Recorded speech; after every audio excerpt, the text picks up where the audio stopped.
Shalom Bapak, Ibu, Saudara, serta anak-anakku sekalian yang terkasih di dalam Tuhan Yesus Kristus.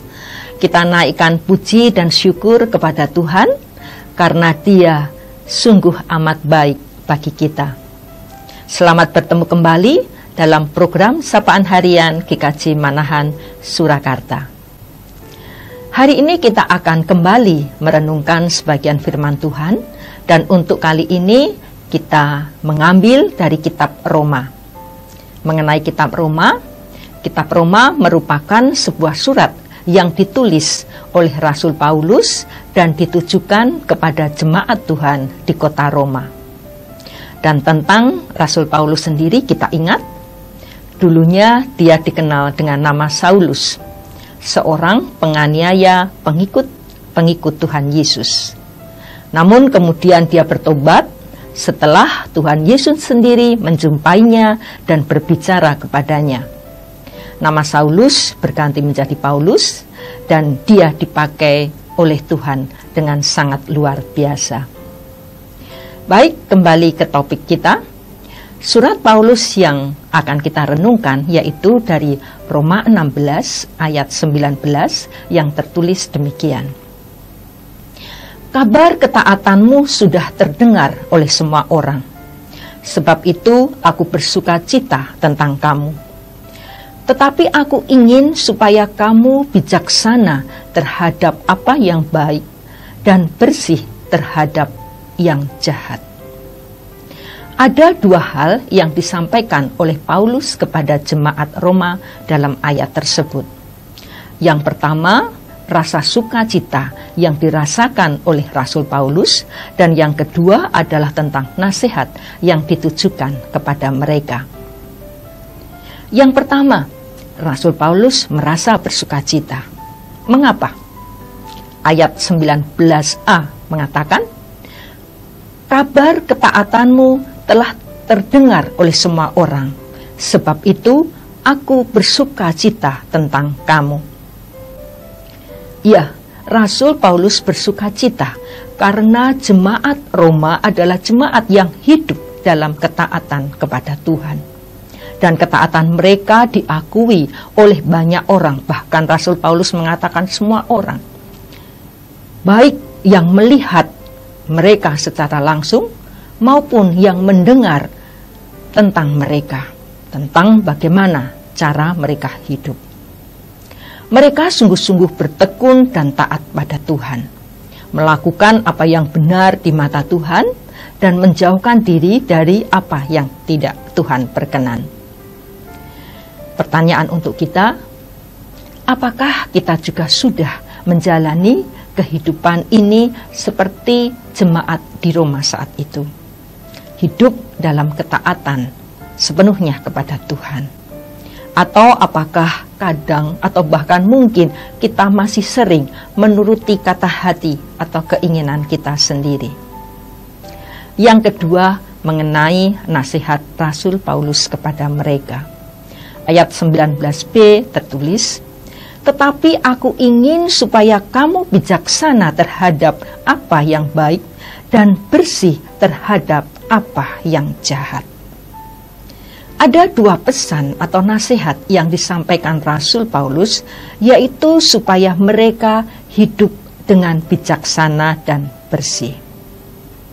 Bijaksana, Paulus ingin supaya jemaat Roma hidup dengan bijaksana. Apakah bijaksana itu? Banyak definisi tentang bijaksana, namun semua mengarah ke makna yang kurang lebih sama. Yang secara ringkas mungkin bisa dikatakan bahwa bijaksana berarti mampu bertindak atau bersikap atau berpikir dengan tepat dalam menghadapi setiap situasi atau kondisi yang ada atau yang harus dihadapi. Itulah bijaksana. Dan ketika seseorang mampu bertindak atau bersikap dengan bijaksana, maka akan berdampak baik untuk semuanya. Penting bagi setiap anak Tuhan mampu bersikap atau bertindak dengan bijaksana. Dan kita akan semakin bertambah bijaksana dari hari ke hari kalau kita mau belajar, mau berlatih, dan tentu dengan mohon pimpinan dan pertolongan dari Tuhan sendiri. Beberapa kitab yang banyak mengajarkan tentang kebijaksanaan, antara lain kitab Amsal, Pengkhotbah, Ayub, Mazmur, dan beberapa yang lain. Kemudian satu nasihat lagi adalah bersih terhadap yang jahat. Paulus menasihati supaya setiap anak Tuhan mampu menjaga hatinya tetap bersih. Segala apa yang kita pikirkan, perbuat, katakan, semua bersumber dari hati. Ketika hati kita bersih, maka apa yang keluar dari kita pun adalah hal-hal yang bersih, yang baik, yang positif, yang membangun, dan seterusnya. Namun bisa juga terjadi seseorang hanya bersih di luar saja. Orang lain melihat tampaknya semuanya baik, sikapnya, perilakunya, tutur katanya, dan sebagainya. Semua tampak baik, tidak ada yang salah, bahkan patut mendapat pujian.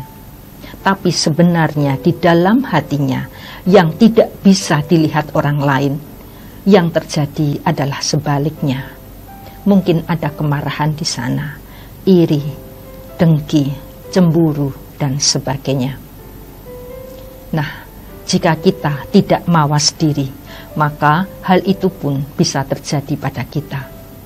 Dan bila memang itu benar terjadi, lalu apa gunanya kebaikan itu? Apa gunanya pujian itu kalau pada akhirnya kita sendiri nanti yang akan ditolak olehnya? Maka tetap waspada, itu sangat penting. Menjaga hati tetap bersih kadang memang tidak mudah, tapi itu yang harus selalu kita lakukan dan usahakan.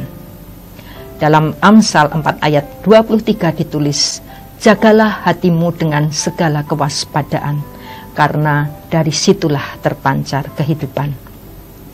Bapak, Ibu, Saudara yang terkasih, 3 hal Tuhan inginkan dari kita sebagai anak-anak yang dikasihinya, yaitu supaya kita hidup dengan taat, bijaksana, dan bersih. Kiranya Tuhan memampukan kita. Amin. Mari kita berdoa. Tuhan Yesus, terima kasih untuk firman yang boleh kami dengar. Kerinduan Tuhan dari kami, anak-anak yang Engkau kasihi, adalah supaya kami menjalani kehidupan ini dengan ketaatan kami kepadamu, dengan kebijaksanaan, dengan hati yang bersih. Namun Tuhan, semua itu tidak mudah kami lakukan. Namun kami percaya dengan pertolongan Tuhan, kami boleh dimampukan. Tolonglah kami Tuhan, supaya kami dapat menjalani kehidupan ini sesuai dengan kehendak Tuhan. Semakin hari boleh semakin berkenan kepada Tuhan. Di dalam nama Tuhan Yesus Kristus kami berdoa dan mengucapkan terima kasih. Amin.